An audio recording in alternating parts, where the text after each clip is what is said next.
voix n'est pas faite pour être parfaite, elle est faite pour être vraie.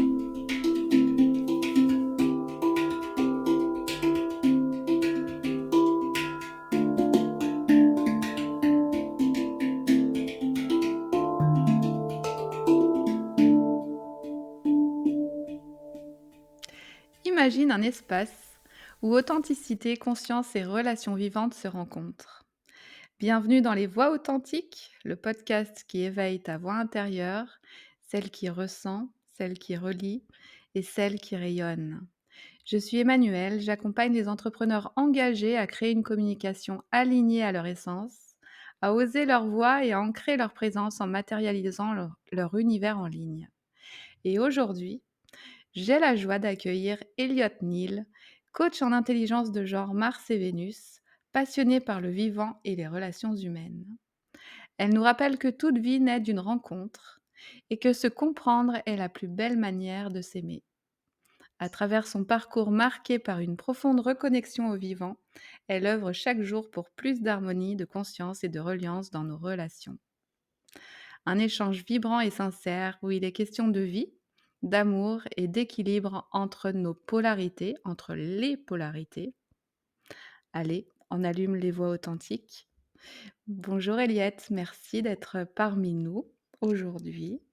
Bonjour Emmanuel et merci beaucoup de me recevoir. C'est un, c'est un bonheur de t'avoir ici. Je suis en joie. Je suis en joie parce que, déjà tu es venue à moi après avoir écouté un épisode de podcast. C'était lequel d'ailleurs? C'est celui de Christian Junot. Ah, c'était celui de Christian Junot. Mmh. Donc merci Christian pour cette connexion. Un petit coucou à toi, un petit coucou à toi ici, ça fait toujours plaisir. Mmh mh. Et Eliette, j'aimerais que tu me dises déjà pourquoi tu as eu envie de me contacter? C'était une évidence. C'était je fonctionne beaucoup comme ça sur les contacts, Mmh. la manière dont se font les rencontres aussi. C'est vrai que je fonctionne beaucoup comme ça. Quand je sens Mmh. un appel intérieur, j'y vais sans me poser de questions, sans me demander pourquoi je suis, attirée vers cette personne, pourquoi j'ai envie d'aller vers elle et là, c'était voilà, je j'ai trouvé ta manière de porter l'espace dans l'échange avec Christian aussi chouette et j'avais envie de te remercier pour ce que tu faisais et puis le contact est passé tout de suite donc Et bah, voilà, et ouais. bah, voilà, et tu vois, je pense vraiment que la vie, c'est ça. C'est, au moment où l'envie se fait, où le sens est là, et ben, c'est de passer à l'action dans le temps quantique, dans l'instant présent et de faire en sorte que l'opportunité se crée et je te remercie pour ça. Avec joie, merci à toi. Alors tu vas nous raconter ton parcours et la première question que j'ai envie de te poser, c'est, le moment où tu as senti pour la première fois cet appel profond du vivant en toi, parce que tu dis souvent que ta vie est guidée par le vivant Mmh. et à quel moment, pour la première fois, tu l'as ressenti cet appel-là? OK. La première fois, je pense que, c'était le moment où je terminais mes études de master. J'étais en train de préparer ma soutenance de master. Heu, Master en quoi? j'ai fait un master en énergie solaire, donc où j'étudiais déjà le fonctionnement du soleil, comment capter ses rayons avec les miroirs, comment le concentrer et cetera. Mmh. Mon père était en train de mourir, il est Mmh. parti 4 jours après ma soutenance de master et en fait, au moment de son départ, j'ai vu son âme sortir de son corps. J'étais dans un milieu physique, on va dire, très très matérialiste, pendant Mmh. toute mon enfance. J'ai vraiment, Cartésien? grandi, ouais, voilà, dans un milieu cartésien et cetera et là, j'ai terminé mes études. Ça a toujours été une évidence pour moi d'étudier l'énergie solaire, d'être dans cette voie-là. Enfin, tu vois, j'ai jamais eu un seul doute.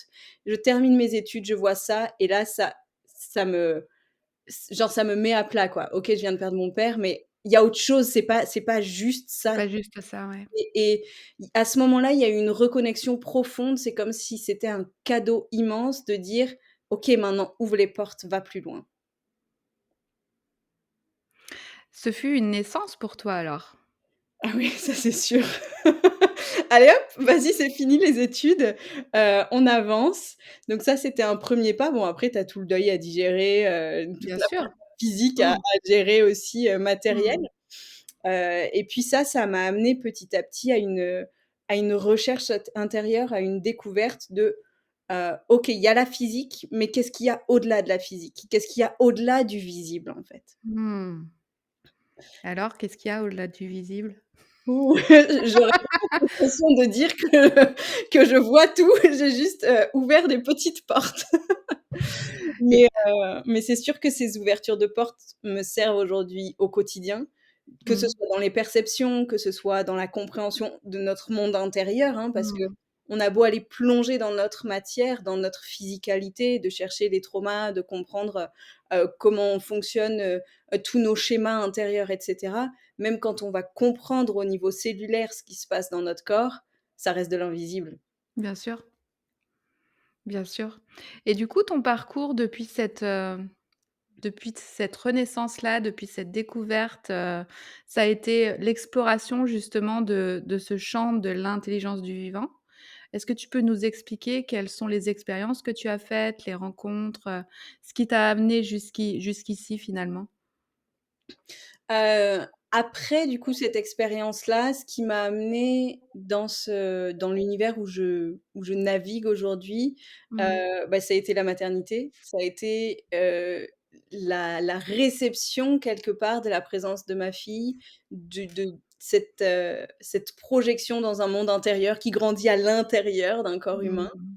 Et ce que j'ai vécu au moment de sa naissance, donc elle est née très tôt, à 5 mois et 3 semaines. Et Ouais. c'était une initiation. Du début à la fin, cette grossesse, cet accouchement, cette naissance qui s'est passée, par voie naturelle où j'ai su, avec un film mental qui arrivait, 1 jour et demi avant la naissance, j'ai su que j'allais accoucher, j'ai su que tout allait bien se passer, j'ai su que Waouh! elle allait bien aller, enfin voilà. Et là, tu vois, dans ces moments de maternité où tu as un bébé qui fait moins d'1 kilo devant toi, C'est qui est dans ça. une couveuse, que tu peux pas toucher, j'avais cette connexion au vivant, à l'invisible, à des entités beaucoup plus élevées du coup, qui me maintenait dans un état où j'étais pas dans la réalité physique de, peut-être que ce bébé il peut mourir. C'est C'était non, ça. en fait je Parce sais. que dans ces moments-là, enfin j'imagine, ça m'est pas arrivé, mais dans ces moments-là, en général, les parents et surtout la mère, sont dans une situation super compliquée, super difficile et toi, de ce que tu me dis, tu l'as vécu totalement différemment. Tu devais être l'extraterrestre dans la clinique, en fait. C'est le moins qu'on puisse dire franchement. Quand j'ai relu les dossiers médicaux après, tu sais les commentaires des médecins, c'était complètement ça. C'était bon, la mère a l'air d'aller bien, mais on sait pas trop si elle comprend ce qu'on lui dit, quoi. Moi, Ah j'étais punaise. émerveillée par tout ce que les médecins racontaient sur le fonctionnement du corps humain, tu sais, et c'était des internes qui nous racontaient un peu et du coup, moi, j'allais parler à ma fille, je lui racontais comment il fallait qu'elle finisse de fabriquer son corps, enfin, tu vois? En fait, moi, j'étais dans un élan de vie, j'étais traversée par cette vie et c'était inarrêtable, en fait. Mmh. Certes, elle était sortie de mon ventre, mais elle avait encore tellement de choses à construire, qu'elle avait du coup besoin de faire par elle-même, où j'étais plus là, pour elle de la même manière, ou en tout cas j'étais Mmh. là de l'extérieur. Mmh mh. Et ben, cette vie continuait, en fait et elle a continué pendant 2 mois avec ces fréquences hyper élevées, où j'étais là, où les gens autour me disaient: «Mais tu es sûre que ça va?» Ouais, c'est ça. Limite, c'est la folie s'est emparée de toi, quoi. Ouais, c'est ça, c'est ça. Donc tu étais j'ai pas envie de dire dans un état, mais dans une sur une fréquence différente, en fait. Tu étais Oui, dans une dimension différente, mais tu étais totalement présente à toi. j'étais très présente à ce qui se passait, mais il y avait Ouais, 0 espace de peur. ouais, Il y avait de la place que pour l'amour. Il y avait pas ouais. de place pour ce qui peut mal se passer. Il y avait que de la place pour c'est ici et c'est à chaque instant et tout ce que j'ai à faire, c'est d'être là, connectée avec toutes les plus belles énergies autour et laisser passer, traverser la vie. Mmh. C'est fort ce que tu nous racontes et là, ta fille, elle a quel âge aujourd'hui? 9 ans et demi. Mmh. Donc ça va faire 10 ans. Ouais, c'est ça. 10 ans plus tard, Ça va faire 10 ans que le début de ma grossesse était début novembre et on est début Et novembre ben voilà. dans ce podcast, tu vois? Donc voilà, c'est assez intéressant. Un beau petit cycle. Mmh mh. Et du coup, avec 10 ans de recul, qu'est-ce que tu as découvert? Une immensité de capacités cachées à l'intérieur de chaque être humain. Ce parcours de maternité, il m'a permis, d'arriver là où j'en suis aujourd'hui dans la construction de ma vie autant personnelle que professionnelle. Mmh. Puisqu'aujourd'hui j'accompagne du coup, que ce soit les couples dans leur connexion, dans leur reconnexion Mmh aussi. mh. Mais, mon idéal principal derrière, c'est vraiment d'amener une conception consciente. Donc d'apprendre en fait quelle est l'essence de l'être qu'on va accueillir dans la famille qu'on souhaite créer, pour pouvoir maintenir cette essence au plus près de son potentiel, en arrêtant de venir mettre, nous, heu, qui on est en tant qu'être humain avec tous nos propres schémas, en arrêtant de venir copier nos schémas sur cet enfant-là. Donc arrêter de faire de la reproduction, mais commencer à faire de la création, de la procréation. Et là, on Oh! switch un peu, tu vois, l'idée de qu'est-ce que c'est que d'avoir un enfant. On n'est plus là pour reproduire, donc pour faire une copie d'un père et d'une mère et d'en faire un enfant, d'un père et d'une mère à un instant T, hein, parce qu'en fonction, Mmh. c'est bien dans une fratrie, on va pas tous être pareils. On est d'accord? Mmh. Par contre, ça représente la copie des parents à l'instant de la conception. Et donc, comment, en tant que parent, futur parent, en tant qu'adulte, on se prend suffisamment en charge, on devient notre propre parent pour toutes nos parts qui ont été blessées intérieurement, Mmh. afin de pouvoir, le jour où on choisit d'accueillir un enfant, afin de pouvoir créer un corps pour cet enfant et ne pas reproduire quelque chose qui est déjà là. Pour ne pas reproduire quelque chose qui est déjà là, faut déjà avoir conscience de ce quelque chose qui est déjà là. Alors c'est étape par étape, hein, en fait, ce qui est intéressant à voir, je trouve là-dessus, c'est que c'est pas une histoire de une génération. C'est Ouais. un travail qui se fait sur plusieurs générations et on Mmh. commence à voir vraiment les résultats de ce travail au bout de la troisième génération. Donc on peut se dire aussi, ça amène un regard différent sur nos parents aussi en tant Bien qu'adultes, sûr. de: «OK, qu'est-ce que mes parents ont fait par rapport à leurs parents?» Mmh mh. Permettre moi d'être qui je suis aujourd'hui dans toute ma force, dans toute ma puissance, dans toute ma beauté, ma vulnérabilité et cetera. Et qu'est-ce que moi je peux apporter à ma fille pour qu'elle un jour à ma fille ou enfin à mes enfants de manière générale, pour qu'un jour ces enfants-là puissent eux apporter un peu plus de conscience. Donc tu vois, c'est pas: «OK, moi je prends conscience là de tous mes schémas et puis c'est bon, je vais avoir un super bébé machin». Non, c'est pas ça. Bah non, c'est pas ça. Comment chacun, on peut amener un petit peu de plus de conscience par rapport à la génération précédente, pour permettre à cette génération suivante d'avoir un peu plus de liberté intérieure pour exprimer leur pleine puissance, leur pleine Mmh. conscience, en fait. Mais ça, c'est un peu ce qui se passe, de génération en génération. On l'observe, en fait, parce qu'on voit qu'on est alors sans être dans la prétention, mais juste en étant dans l'observation de ce qui se passe, on voit que notre génération à nous est plus consciente que celle de nos parents et on voit déjà Mmh. que la génération de nos enfants l'est beaucoup plus que nous Ouais, carrément. et même si, hem, je comprends totalement ce que tu dis par rapport au fait de ne pas reproduire, mais de créer et co-créer. Mais si je prends mon exemple, hem, comme je suis maman de 2 enfants, quand je suis devenue maman, ça a été un cataclysme dans ma vie, mais c'est pas pour ça que j'ai eu plus de présence et plus de conscience à ce moment-là sur qui j'étais et sur ce alors et sur ce que j'allais reproduire parce que c'était inconscient, en fait. La Évidemment. seule chose que j'ai conscientisée à ce moment-là, c'est et c'est parti de cette question-là, c'était: «Je veux que ma fille soit heureuse, je souhaite vraiment que ma fille soit heureuse. Comment est-ce que je peux m'y prendre pour y arriver?» Mmh. Et la suite de ma réflexion a été: «Ben, en fait, tu rien à f tu rien tu as juste à être et à l'inspirer, Parce qu'on est les meilleurs modèles pour nos enfants, parce qu'on est les meilleurs modèles pour les enfants et ensuite s'en est suivi: «Est-ce que tu es heureuse toi-même?» évidemment. Voilà et c'est de là que tout part, en fait Mmh mh. et quand on dit que nos enfants sont nos meilleurs enseignants, c'est clair Mmh. et en tout cas pour moi, la naissance de ma fille a été une renaissance. Ça a pris du temps après, mais ça c'est vraiment le point de départ de cette renaissance-là Mmh. et de la renaissance qui s'est fait pour parler plus, de choses, ancrées que notre société connaît bien, c'est la crise de la quarantaine. J'y suis pas encore, j'ai encore quelques années. Bah, tu sais, la crise de quarantaine, elle peut commencer 5 ans avant et se terminer 10 ans après, hein, on n'en sait rien, hein. Chacun son rythme, hein. Mais la crise du milieu de vie, en tout cas. Ouais, ouais, ouais. Mmh.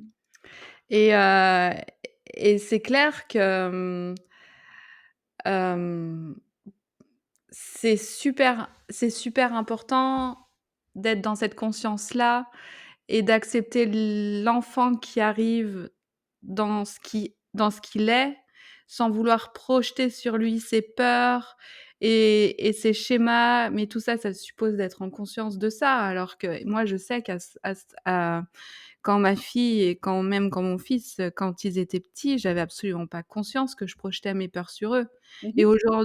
et aujourd'hui, je le vois tellement, mais tellement, mais ça a nécessité moi aussi, je suis au bout de mon cycle de 9 ans.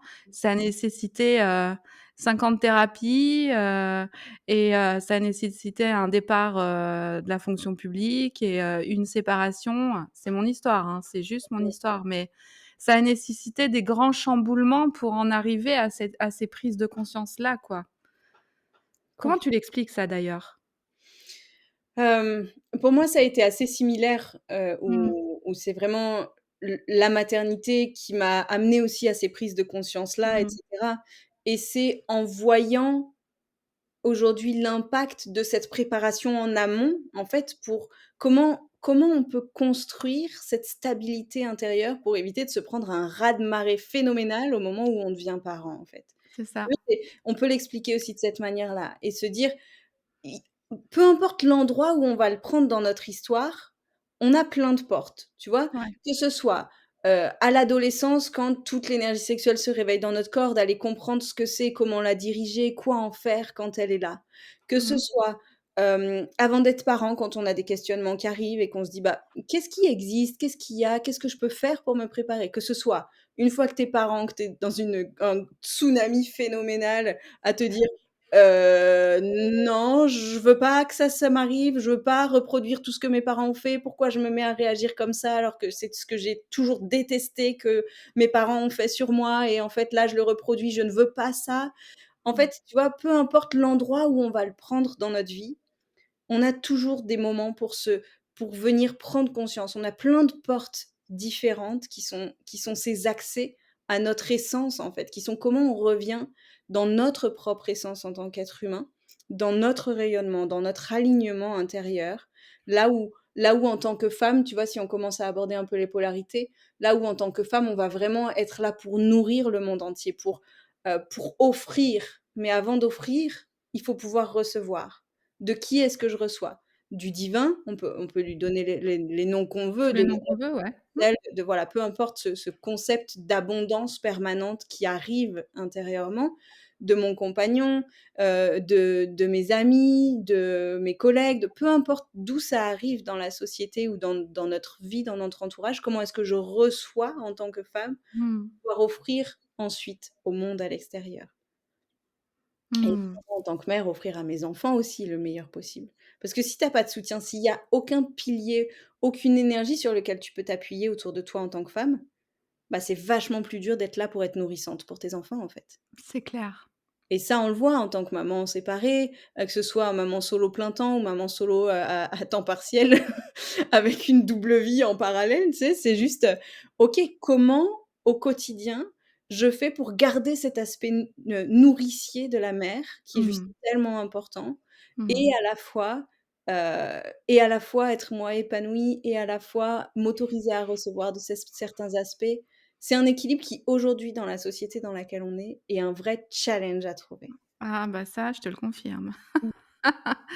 Je te confirme, cet équilibre est super, est difficile à trouver et je dirais que c'est sans arrêt et c'est la vie. Tu me diras des hauts, des bas et c'est l'équilibre, ça serait pas apprendre à surfer sur la vague, en fait?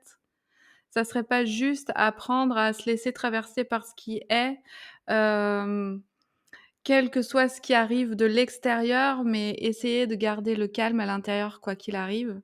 Mmh. Hem et je le vois tellement, dans le quotidien, alors je crois que j'ai rarement parlé comme ça de moi dans un podcast et et tu me fais parler, c'est fou! C'est l'effet Elliott, voilà. Bah ouais, mais c'est ça, mais c'est le contraire normalement. Mais qu'est-ce que je disais? Oui, l'équilibre, c'est à chaque jour un nouvel équilibre.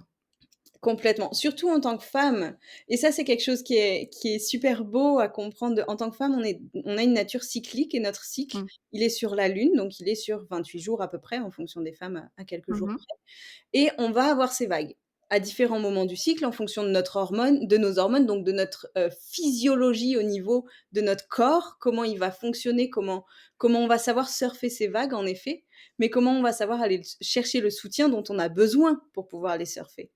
Parce qu'en fait, ça va pas être la même chose si on doit tout assumer dans notre vie toute seule ou si on sait sur qui on peut compter autour. Ça va être Mmh. 2 aspects très différents pour apprendre à surfer les vagues. Au contraire, l'homme, lui, il est sur les cycles solaires. Donc au niveau hormonal, il est sur 24 heures, mais au niveau, plus annuel, bah, il est sur un tour de soleil. Donc il va Mmh mh. avoir des cycles plus liés aux saisons, à la saisonnalité.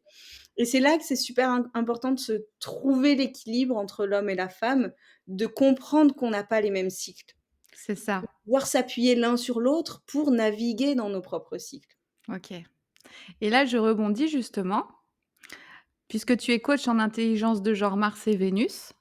Est-ce que tu peux nous expliquer en quoi, cette approche apporte un nouvel éclairage pour comprendre, ben, comment on fonctionne en tant que couple et pour comprendre aussi les différences de genre? OK. Qu'est-ce qui t'a amené sur, Mars et Vénus et quel est le fonctionnement? C'est quoi la particularité de ce coaching? OK. Alors, ce qui m'a amenée sur Mars et Vénus, j'avais lu le premier livre de John Ouais. Gray, Les hommes viennent de Mars, les femmes viennent de Vénus, Mmh. il y a très longtemps. Je crois que j'étais au lycée quand je l'avais lu. Mmh mh. Heu et OK, ça m'avait marqué, mais pas plus que ça. Puis il y a 2-3 ans, une amie m'en a reparlé et là, je me suis mise à aller chercher plein de ressources. C'était une période dans ma vie où j'avais drastiquement besoin de comprendre le fonctionnement de l'homme. J'étais là donc en fait, j'ai eu un modèle où la femme doit tout faire toute seule, elle peut pas compter sur quelqu'un d'autre et à la fois, j'ai des relations dans lesquelles j'ai besoin de comprendre le fonctionnement de l'autre sexe. Je vois qu'il y a des choses qui ne fonctionnent pas. Donc ça a vraiment commencé par cette recherche intérieure impérieuse, tu sais, de se dire: Mmh. «OK, là, j'y comprends rien à ce monde, qu'on se rentre dedans en permanence et c'est pas possible. Je veux Ouais. trouver des solutions» et je me suis mise à écouter John Gray parler. Il y a plein, plein, plein, plein de vidéos en anglais. Il y a très peu de choses en français. On est en train de développer avec une autre coach, française, on est 2 pour l'instant. Donc ça se développe un tout petit peu en France. Vaste programme. C'est ça et on est en train de développer une chaîne YouTube pour pouvoir partager Trop justement bien. toutes ces petites, astuces-là au quotidien, Mmh. comment on l'applique, bah, dans le quotidien des relations, en fait. Et ça a été un peu le démarrage du fait que j'ai plongé dans cet univers-là.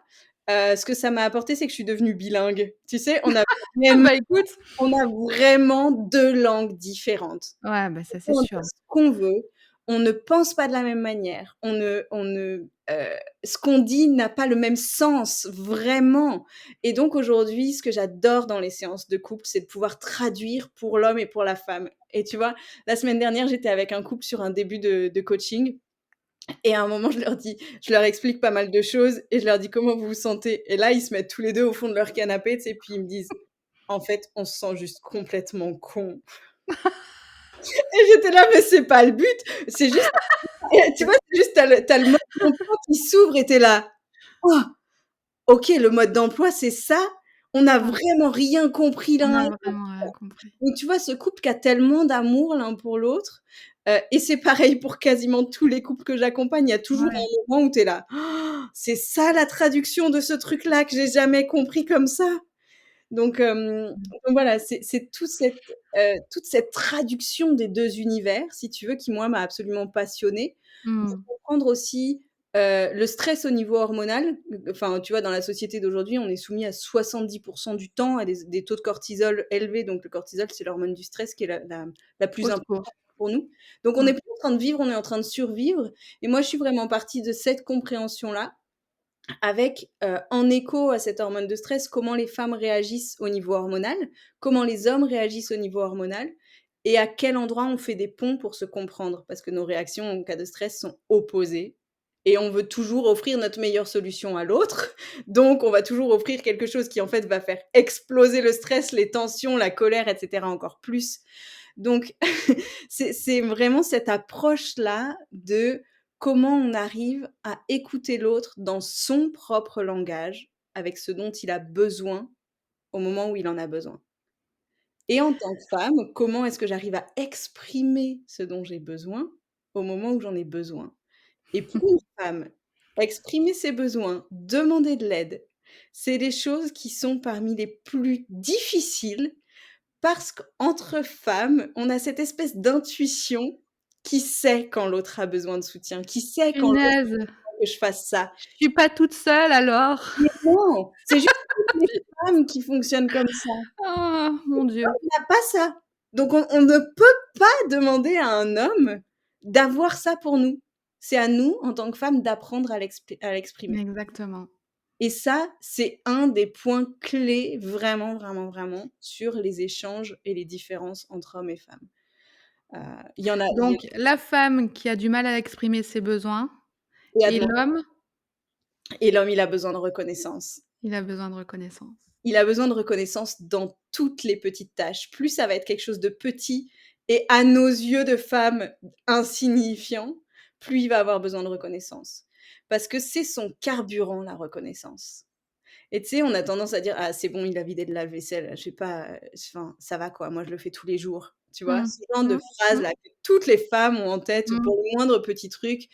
En fait, l'homme, à chaque fois qu'il fait un truc, il a besoin de reconnaissance. Parce que c'est son Mmh. carburant, parce que ça va booster sa testostérone, parce que c'est vraiment ça qui va le faire avancer. Tandis que nous, en tant que femmes, vu qu'on porte les générations suivantes, qu'on a ce truc d'amélioration permanente d'une Mmh. génération à l'autre, on va plus fonctionner à: «En fait, là, tu as pas fait assez bien. OK, là, c'est bien ce que tu as fait, mais si tu améliorais ça, ce serait mieux». Tu vois? Et c'est ça qui va nous faire grandir, nous, en tant que femmes. Donc c'est souvent ce qu'on a tendance à proposer à l'homme quand il fait quelque chose. «Ah ouais, tu as vidé le lave-vaisselle, mais en fait là, tu as pas bien fait comme il fallait», tu vois? Et tous Mmh. ces petits genres de trucs, ça va casser le couple au fur et à mesure du temps, des semaines, des mois, des années. Ça, dans le quotidien, ouais. Bah, dis donc. Et c on aurait tendance à dire: «Ah, c'est des clichés», mais en fait, c'est vrai. Enfin, quand tu appliques ça au niveau hormonal, à la compréhension de, en fait, quel geste ou quelle phrase vient faire quoi dans le corps de l'un ou de l'autre, Ouais. bah, tu vois que ça c juste quand tu Bah apportes oui. cette connaissance-là, tu es juste: «Ah!» Ce qui fonctionne pas, c'est quand, la femme est trop dans son masculin ou quand l'homme est trop dans son féminin. Alors là, il va y avoir une espèce de certaine, ouais, une certaine déconnexion de: «Non, mais nous, on fonctionne vraiment à l'opposé». OK, et quel est votre niveau de stress aujourd'hui dans votre relation?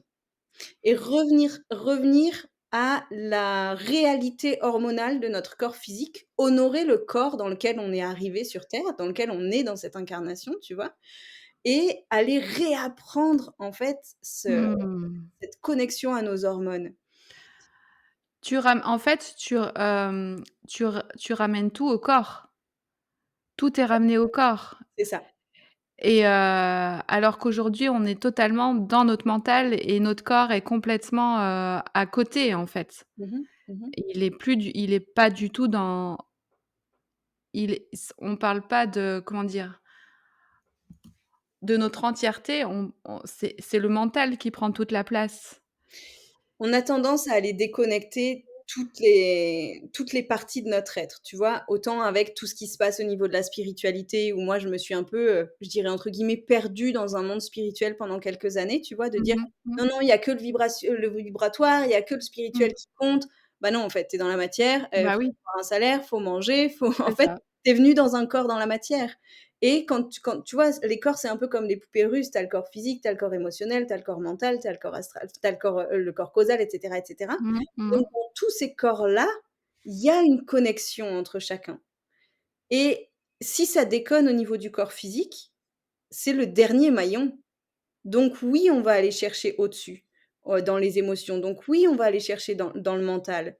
Mais il y a aussi une manière d'être vachement plus doux et compréhensif avec notre corps physique, c'est de respecter sa physiologie, de respecter la merveille de cette machine avec des trilliards de cellules qui fonctionnent sans qu'on ait à y penser pour quoi que ce soit. Et comment est-ce qu'on s'y reconnecte à cette merveille de machine quand on est complètement déconnecté alors? Quand on est complètement déconnecté, la première chose, ça va être de revenir dans la sensation par des choses simples. Ça peut être par Mmh. de la respiration, ça peut être très simple. OK, là, je sens que je vais pas bien. Je viens juste mettre ma conscience dans ce contact entre mon doigt et ma main. C'est des choses qui peuvent paraître tellement bêtes à faire et pourtant, ça nous oblige à revenir dans l'instant présent et dans qu'est-ce qui se passe dans mes sensations là? Bah, je sais pas, je suis déconnectée, je sais plus ce que je ressens, je sais plus ce qu'il y a dans toute ma vie, je sais pas ce qui me ferait du bien. OK, on va commencer par des toutes petites choses. Mmh. Toutes petites choses. Plus la déconnexion est grande, plus il faut revenir vers des choses accessibles, tu vois? Et petit à petit, étape après étape, pas après pas, on va commencer à se dire: «Ah, je sens qu'il y a des espaces qui s'ouvrent, je sens qu'il y a mon corps qui se relâche un peu, puis je sens que j'ai une envie qui revient». Et petit à petit, tu commences à te reconnecter à ces envies-là. Petit à petit, tu commences à te reconnecter à: «OK, je sens que là, mon corps, il est pas confortable dans cette situation. Si je l'écoute, qu'est-ce qu'il me raconte? Mmh. OK, bah, là, j'ai une tension au milieu du dos. Si je l'écoute, que je vais respirer dans cette tension, qu'est-ce qui se passe? Ah, bah, il y a telle émotion qui est là. OK, si je l'accueille, qu'est-ce qui se passe?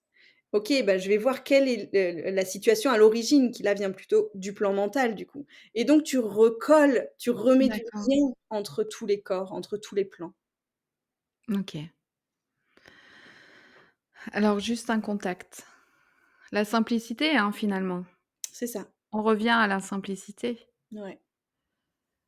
Un contact, un peu de silence, Une respiration, une respiration. mettre le téléphone de côté, Mmh. détendre pour quelques heures, quelques tu Mmh. vois, tu sais, juste s'autoriser de temps en temps dans la journée: «OK, je mets mon téléphone en mode avion, le monde va pas s'effondrer». Reconnecter à la nature peut-être aussi? Ouais, il y a plein, plein de manières après, tu Ouais. vois? Je veux dire les outils sont infinis. Et il y a aussi autre chose que j'aime bien, c'est de revenir sur notre cycle hormonal, donc de vraiment venir le recomprendre, où on en a été coupé. Il y a des Carrément. générations entières sous pilule. Tu vois, ça commence un peu aujourd'hui à avoir plus de questionnements sur qu'est-ce que c'est que la pilule? Est-ce que je le veux? Je la veux pas? Moi, j'ai une chance inouïe, j'ai jamais pris de pilule de ma vie, et du coup, j'ai toujours été en contact avec ce cycle-là. Heu et venir reconnecter avec toutes nos phases, avec les moments où on a plus d'énergie, les moments où on en a moins, les moments où on a besoin d'être plus intériorisé, Mmh mh. les moments où on a besoin de plus de contact. Mmh Tu mh. vois, reconnecter à tout ça, Mmh mh. nos besoins en fonction de nos phases de cycle, nos besoins hormonaux, de comment on va chercher du soutien autour de nous en fonction Mmh. de telle et telle phase de notre cycle, et d'apprendre à reconnecter avec nos sensations physiques.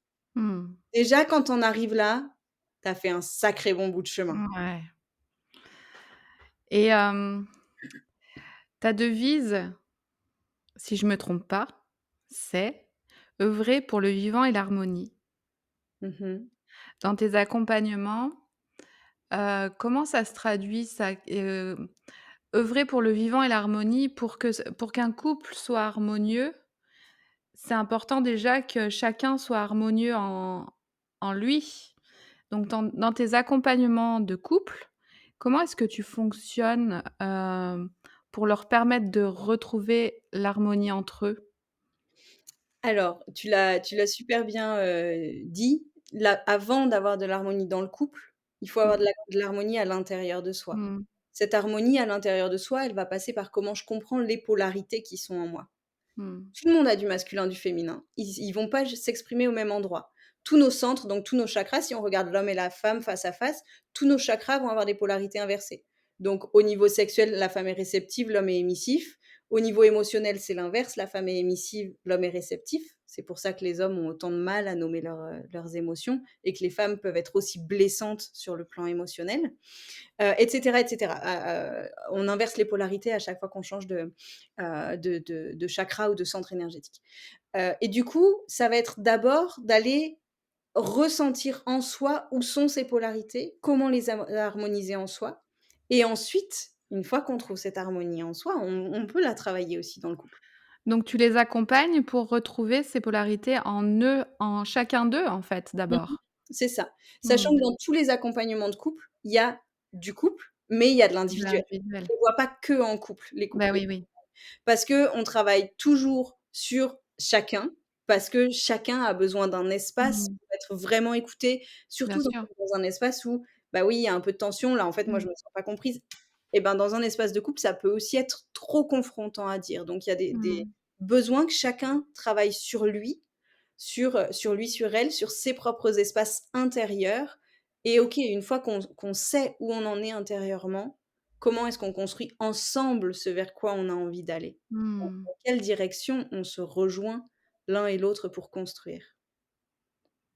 C'est beau, ça fait envie. Et si tous les couples étaient, vivaient dans l'harmonie, le monde serait différent. Ah oui, ça c'est sûr. Et ça voudrait dire qu'on vit chacun l'harmonie à l'intérieur. On en est loin, hein, madame, on en est loin, hein. Il y a du boulot. Il y a beaucoup de boulot et justement, cette disharmonie finalement, elle vient alors, tu vas me tu vas me dire si tu es d'accord avec moi, mais elle vient souvent, des espaces meurtris de l'enfance?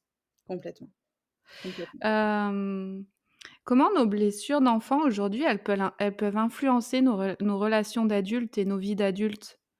Tant qu'on les a pas conscientisées et mises en lumière, énormément. Mais On va comment ça se fait qu'elles sont encore présentes, alors qu'on est adulte finalement et qu'on n'est plus enfant? tant que tu as pas fait le travail d'être ton propre parent intérieur, tu continueras à agir dans tous les espaces difficiles, dans tous les espaces de tension, de trauma, avec cette part Ah. d'enfant en toi.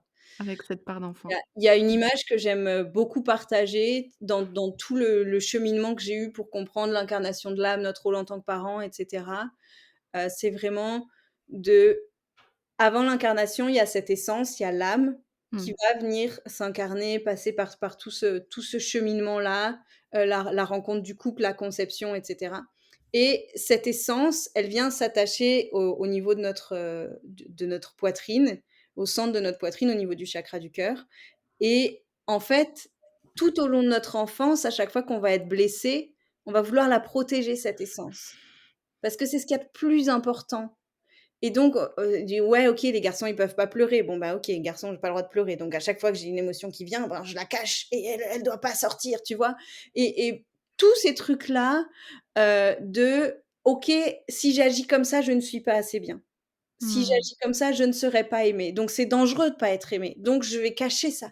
Je vais cacher qui je suis au monde extérieur». Et donc on finit par faire une grosse carapace autour de cette lumière intérieure. Donc un des premiers chemins pour moi, c'est de venir reconnecter avec cette étincelle-là, avec ce soleil intérieur. Et donc là, je fais le lien avec ce que j'ai fait comme étude et ma manière d'avoir capté le soleil avec des miroirs, tu vois? Carrément. Heu, de comment on va travailler de manière quantique à aller se repositionner à l'intérieur, au centre de cette étincelle pour la ressentir, pour sentir le calme, la paix, l'harmonie, cet amour infini qui est là Mmh. et venir le faire émaner dans toutes nos cellules. Venir en fait quelque part réécrire, réencoder toutes les images qui ont été stockées au niveau cellulaire dans tout notre corps. Dans le chakra du cœur, En partant de ce soleil intérieur. en partant, ouais. Dans D'accord. toutes mes séances de transformation vraiment Ouais, que j'ai intégrées du coup au sein du ouais, coaching, au sein de mes séances de coaching, qui sont des accompagnements sur la durée, hein, sur du bien moyen sûr. long terme. Mmh. Heu, Toutes ces séances de libération émotionnelle que je propose, on part toujours systématiquement du soleil intérieur et une fois qu'on est là dans notre essence, dans notre puissance, qu'on sait qui on est là, qu'on ressent cette plénitude et cette inarrêtabilité quelque part, tu vois? À Mmh. partir de là, on peut aller accueillir nos images, stockées dans nos cellules qui nous empêchent aujourd'hui d'avancer et d'être pleinement ce qu'on a besoin d'être.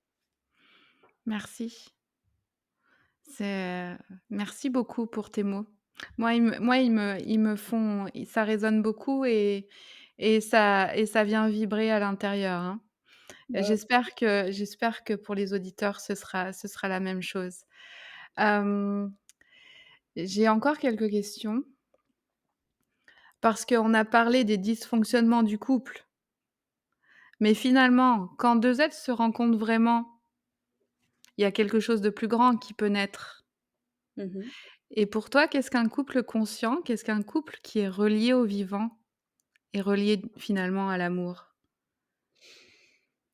Je pense que c'est quelque part une illusion de croire que seul l'amour peut faire fonctionner un couple, Mmh mh. et je pense que l'amour, c'est pas ce qu'on ressent quand on se rencontre, Mmh mh.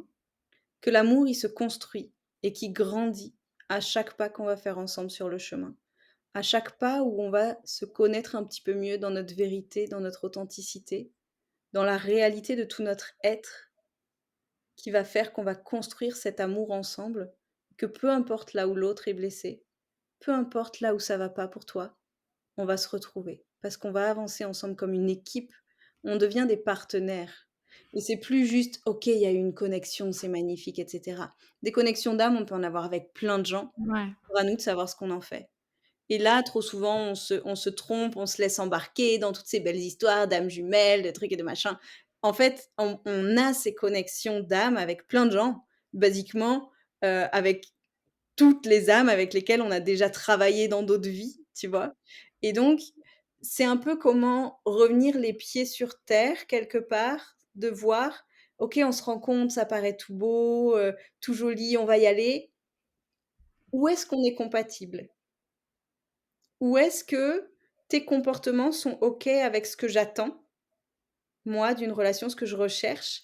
Pour ça, il faut savoir ce qu'on recherche chacun l'un et l'autre. Ouais. Pour savoir où est-ce qu'on se rencontre. Est-ce que c'est OK? Est-ce que il y a des choses qui sont vraiment pas OK pour moi? Ben, c'est pas grave. On peut faire un bout de chemin ensemble, on peut être amis, on peut avoir autre chose comme relation. Mais s'il y a des choses qui, pour moi, sont pas OK, vraiment pas OK, je vais pas le sacrifier parce que je sais qu'il y a un moment, ça pourra pas marcher. Il y a un moment, Mmh. ça explosera parce que du coup, je me serais, rabaissée au détriment de quelque chose qui est pas OK pour moi, pour croire que c'était la bonne personne ou quelque chose comme ça. Mmh. Donc un couple, finalement conscient, harmonieux, c'est un couple dont les 2 s'acceptent eux-mêmes, pour eux-mêmes Mmh mh. et acceptent l'autre. C'est de l'accueil, mais de tous les côtés, en fait. C'est C'est ça, ça? c'est ça. C'est de l'accueil, rayonnant. C'est vraiment de la prendre conscience de: «OK, moi, combien je m'aime? Ouais. Comment je m'aime et je m'accepte?» Et encore une fois, c'est un chemin qui peut se faire en étant déjà en couple. Tu es pas obligé de le faire, quand tu es tout seul, enfin, tu vois? C'est un chemin qui peut aussi se prendre une fois que tu es en couple et te dire: «Ben, OK, en fait, et l'un et l'autre, on a envie de trouver une connexion un peu plus profonde, on a envie d'avoir quelque chose d'un peu plus, conscient, d'ouvrir un peu les horizons ensemble. Quel chemin on prend?» Et là, Mmh. bah, on va se mettre à en discuter, on va se mettre à échanger, on va se mettre à construire ensemble ce chemin-là. Donc peu Mmh. importe encore une fois l'endroit où on en est dans nos relations, Ouais, bien sûr. c'est Mmh. juste un choix intérieur. Par contre, c'est sûr que s'il y en a qu'un des 2 qui le fait, là, ça va créer beaucoup de dissonance. C'est ça. Un choix est aimer est un choix intérieur. Mmh. Ça, c'est sûr, à chaque instant. Tu sais, c'est un Mmh. peu comme quand tu es parent, en fait. Tu es là avec ton enfant, tu en deviens responsable. du coup, tu es obligé intérieurement de trouver d'un moyen, ou d'un autre, un chemin pour l'aimer. Alors heureusement, c'est quand même suffisamment bien fait pour que souvent, dans la plupart des cas, ce soit facile d'aimer son enfant. C'est ça. Mais il y a des moments difficiles et jamais tu te dis, «Ah, je vais partir, on va se séparer». Bah non, parce que Bien tu sûr. as une notion de responsabilité aussi, parce Mmh, que mmh. et donc c'est aussi quel engagement tu prends au sein d'une relation pour te dire que, peu importe ce qui va se passer, on va aller suffisamment chercher ces espaces de paix et d'harmonie, on va chercher à les nourrir au quotidien pour qu'il y ait plus de paix et d'harmonie que de moments de désharmonie, que de moments où on n'est pas d'accord. C'est OK qu'il y ait des endroits où on n'est pas Bien d'accord. sûr. C'est OK de pas avoir les mêmes passions, c'est OK de pas aimer les mêmes choses. C'est juste, est-ce qu'il y a plus d'endroits où on se rejoint que Mmh. d'endroits où on se rejoint pas? Mmh. D'accord. Merci. Mmh. C'est très clair, hein. On en revient à la question rituelle. Si tu devais transmettre un message ou un petit rituel concret à celles et ceux qui nous écoutent, pour amener plus d'harmonie et de conscience dans leurs relations, qu'est-ce que tu leur dirais? Mmh. Juste au sein des relations, j'inviterais chacun à prendre, des moments réguliers, vraiment fréquents, pour juste se poser face à face et se regarder dans les yeux. Quelques secondes. Autant que c'est possible, pas chercher à le faire plus que possible, mais chercher à amener ces espaces de connexion à différents endroits. Commencer par le faire avec un regard, puis pourquoi pas après avec le cœur, puis pourquoi pas après, peu à peu avec tous les centres énergétiques et cetera. Mais déjà commencer à s'apporter cette conscience dans le regard et l'échange avec l'autre de dire: «Qui es-tu? J'ai envie d'apprendre à te connaître pour t'aimer pleinement».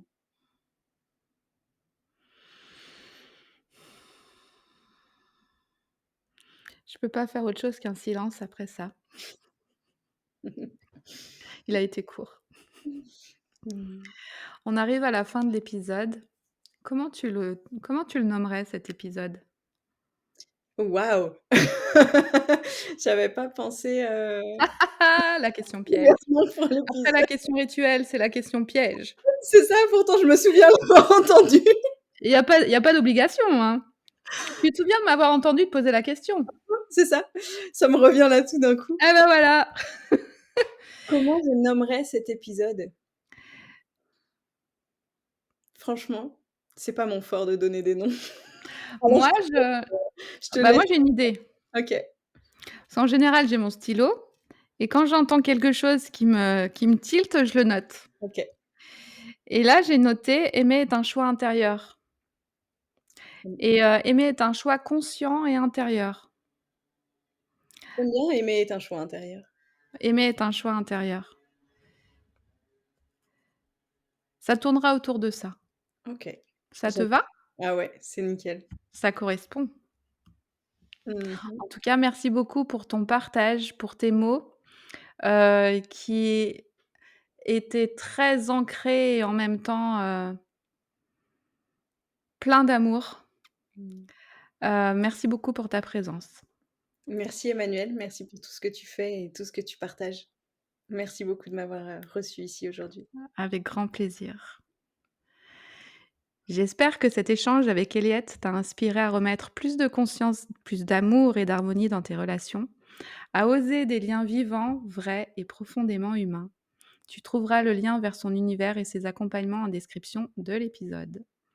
Pour rester connecté à la vibration du podcast et ne rien manquer, inscris-toi à la newsletter Vibration Authentique. Tu y recevras chaque semaine le rappel du nouvel épisode, accompagné de réflexions et d'inspiration pour nourrir ta propre voix. Et si cet épisode t'a touché, partage-le à ton tour à une amie, un proche ou toute personne qui a besoin d'entendre qu'aimer, c'est aussi apprendre à se comprendre et à s'aimer soi-même. Un immense merci à Rodrigue le Pirate pour la musique et le montage et à Anaïs Cotreau pour son soutien sur les réseaux. Prends soin de ta voix intérieure et à très vite pour un nouvel épisode des Voix authentiques.